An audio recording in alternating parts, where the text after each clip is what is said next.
Welcome back to the channel. It looks like Black Panther Wakanda Forever is going to do pretty decent at the box office. Not nearly as good as the first movie, but the first movie did do $1.3 billion worldwide. But in a lot of other areas, Disney and Marvel Studios are absolutely struggling right now. And in my opinion, they have no one to blame but themselves. And here talking to me about that is Disney expert, Aaron Sparrow. How you doing, Aaron? Doing well, Wes. Doing well. Speaking at the stage at New York's Paley Center for Media, Disney CEO Bob Chapek discussed how they continue to look at Disney as a lifestyle brand, making specific reference to the company's new adult story living community in Palm Springs that targets those that have more time and discretionary spend. This is the path that is going to lead to the destruction of Disney and the MCU and all that stuff. Thinking of themselves like Marvel Studios as a lifestyle brand, what lifestyle are Marvel selling at this point? If I buy the product, can I become a superhero? Is that what they're selling me? Who knows? Like, I don't know. I've never understood this whole idea of a lifestyle brand. Obviously Disney has fans that are hardcore. There's people that just basically get a yearly pass and they live at the park. You see them all the time. They're like Instagram influencers. That's what they're doing. It's like, look at me at the park. That's what they do professionally. That's what they do all the time. That's a very small amount of people. And when you're getting into a serious recession, when you your entire product line, everything that you do, everything that you offer is entertainment based and is not a necessity. You're going to feel the pinch when people start to have less money to spend. Well, and he talks about people with discretionary spend being important, but that's mostly people like above 35 years old, established, got lots of money. Yeah, they're going after, it seems like they're pandering to a young demographic that doesn't have the discretionary income that they want out of their customers. They're pushing towards, Bob Chapek, when he took over, he was known in the parks as Bob Chapek. He's known as a penny pincher. He's known as a guy that's just all about the money. I think that part of the problem is that when you have a guy who's just all about the money, doesn't understand the art, doesn't understand the creativity, doesn't understand the things that Walt did going into it. Yes, it was a business, but also Walt was creating memories. He was creating magic. When you went to the park, it was supposed to be for families. They were supposed to be able to afford to go and have a good time. And they're being priced out. So you're just kind of getting these influencer types, and there's just not enough of them to support the brand. You need to have a broad spectrum of customers. And Disney is no longer aiming at a broad spectrum. Like right now, it seems like they're aiming at a very specific type of customer, a very, West Coast based, elitist kind of customer. And I don't think that's sustainable. We're seeing it with the Galactic Star Cruiser Hotel. And it's absolutely failing. There's just a lot of things that are tanking under Bob's watch. And I think that it's because Bob does not understand the inherent appeal of Disney. And I think that they're off track. I think they're going in the wrong direction. Certainly Disney Plus is a big part of their strategy. Chapek described Disney Plus as the hub with the aim for it to evolve based on how you participate. This personalization looks to be a centerpiece for Disney's goal to create next-generation storytelling, which includes a new set of tools to create unique and personal content experiences. This plan will allow the likes of the MCU and Star Wars to create a next level of storytelling that is unique to you, with these tools being placed in the hands of the executives leading those franchises. Bob Chapek said specifically, we want to put these tools in the hands of Kathy Kennedy's and Kevin Feige's and Dana Walden's and help them really create that next level of storytelling that is unique to you. And he wants to put these tools in the hands of Kathleen Kennedy, one of the biggest failures in modern entertainment, Kevin Feige, whose stock is dwindling big time with the failure specifically on Disney Plus in the MCU and the Dana Waldens of the world. Not exactly a plan that is going to get them back on track. It seems like to me, that sounds like a lot of corporate doublespeak. It's like, hey, this is the team we have, so I'm naming them off. But I don't think that that's the team that's going to get them there. I mean, that team right now is failing. Kathleen Kennedy, Star Wars has been a complete failure under her watch. It's a damaged brand now.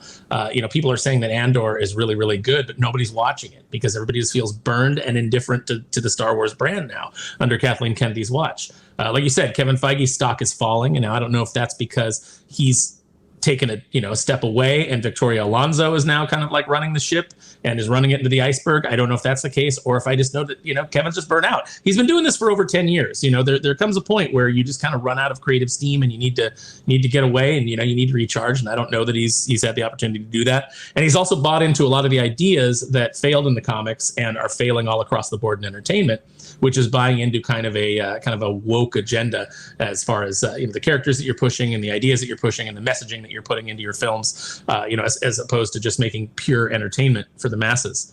I think that's the problem that Disney has, is that there's too much activism in their company. They've alienated themselves from the mainstream audience that is the largest demographic, and they're suffering the consequences of it. There's a moment in The Lost Boys where the head vampire, played by Ed Herman, says, "Never invite a vampire into your house, you silly boy. It renders you powerless." And that's where Disney is right now, because you see, whenever they try to pivot and make a move towards the center, the activists that they've allowed in their company, the vampires that they've invited in, they start causing trouble, and then the company is basically being controlled by the people inside the company instead of the people at the top who are hired to make those decisions. Well, it also sounds like Bob Chapek is likely one of the big problems here. He might be an obstacle to overcome, because when he was in charge of like the Disney theme parks and everything, they called him Chapek for a reason. People enjoyed their experience less at Disney World and Disneyland when he was in charge of that stuff. But he did make it, I guess, more effective, cost effective, probably up the profit margins and stuff like that. So he ended up getting promoted. But when you have dissatisfied customers, they're less likely to revisit the brands. You're certainly never going to evolve into a lifestyle brand, and people are just going to start walking away, because there are a ton of alternatives in entertainment if you're not happy with Disney right now. Absolutely. There's a ton of alternatives, and people are not interested in seeing the things that they love bastardized anymore. They're not interested in seeing these new versions, for a modern audience or to reflect the world of today.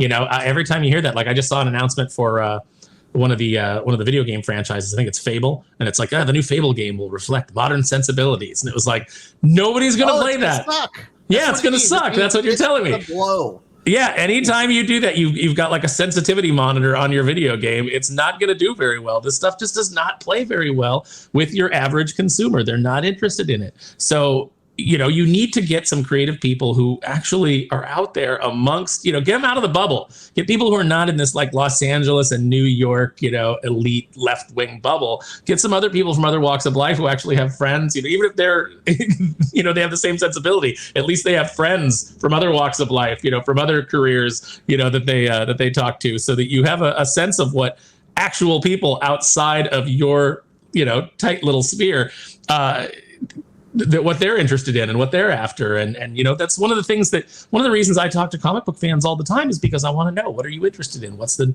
new thing? What are the things you don't like? What are the things you like? And kind of tailor what I do towards them, towards the audience. And I think that these companies have gotten away from tailoring things for their audience. They're tailoring things for themselves and for their peers, and it's just not working. It's not making money. It's crazy. Maybe the biggest losers out of all this maybe aren't even the consumers at this point. It's really the shareholders. Shares of Disney sank 13.16% last Wednesday, their lowest level in more than 2 years, after the media conglomerate's quarterly result fell short of Wall Street expectations, and the company signaled that its direct-to-streaming losses and linear TV declines for fiscal year 2023 would be higher than expected, resulting in Disney shedding about $24 billion with a B in value, its lowest closing price for Disney shares since March 20th, 2020, also known as the pandemic era of that stuff. And they are just shedding value left and right under the leadership of Bob Chapek as they alienate fans and destroy brands constantly. Typically what they would do is, if they had a bad year at the box office or they had a bad year in merchandising, you could always make that up at the parks. You could always, just raise the price of the hot dog by $1, raise this price here, and they could make it up. But under Chapek, they've squeezed the consumer so much, and now they're doing the lightning lanes, and they're doing the Genie Pass and just all these ways to just squeeze more money out of people at the parks. You're going to see a diminishing return. There's a point where people just aren't going to buy it anymore. They're not going to go. They're going to go less, and that's what we're seeing. People are going to the movies less. People aren't going back for repeat viewings of these Marvel movies because they're not very good. I'm very interested in seeing what the drop off in Wakanda Forever is going to be for the second week. The main reason that first movie did so well is because it had such staying power. Now, Wakanda Forever doesn't have any competition at the box office for like a solid month, but it's probably not going to have the staying power of that original film. It's probably not going to come anywhere close to it. And if you're comparing it to, say, the box office numbers of Thor, the box office numbers of, of Doctor Strange, and kind of the way that they tracked, if this tracks the same way, it's not going to come close to $1 billion. And there's no understanding of maybe their culpability in all of this stuff, because it's starting to cost people jobs now. Disney is having to take action. They're making less money, people being turned away, and they plan to institute a hiring freeze as well as job cuts, according to an internal memo sent to executives. Hiring for the small subset of the most critical business-driving positions will continue, but all other roles are on hold. Your segment leaders and HR teams have more specific details on how this will apply to your teams. So they're having to make drastic cuts across the board. They're having to hire less people, have some layoffs and stuff like that, but they're never actually going to acknowledge that the decisions that they've made to alienate people to decide to become a lifestyle brand instead of the greatest entertainment brand in the world is affecting the bottom line. It's really depressing. You always have these situations come up where bad executive decisions cause economic downturn for the company. And then who pays the price? The people at the bottom. The park employees will get laid off. People in like the travel club, all the lower level employees that don't make that much, they'll lose their jobs in swaths. But the people who made the decisions that cost the company money, your Kathleen Kennedys, how many jobs could be saved if they just cut Kathleen Kennedy loose, freed up that salary? How many lower level jobs could be saved? It's not the people at the park that have caused Disney to lose money. Okay. Those people are excellent. And they're excited, and they're always, working hard to make everybody's, day at the park enjoyable. But they're the ones who are going to lose their jobs because Kathleen Kennedy can't get her head out of her ass. Well, and Victoria Alonso has to come to the X-Men with an agenda and not understand anything about Marvel Studios, but she keeps getting promoted up and up and up despite lower and lower returns when it comes to the properties she's in charge of right now. Yeah, you know what? Go ahead.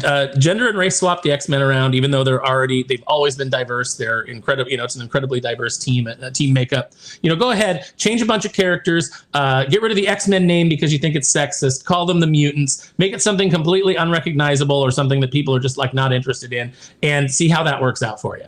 If you're unaware of what Aaron and I were talking about there at the end, an insider in the industry came out and said Marvel Studios are planning many race swaps with the X-Men characters, despite the team being very diverse for decades upon decades. If you're unaware of this, definitely check this video out. I made it directly for you, and how Victoria Alonso and Kevin Feige are destroying the MCU at this point. Definitely check this one out. You don't see it here. There's also a link on the video description.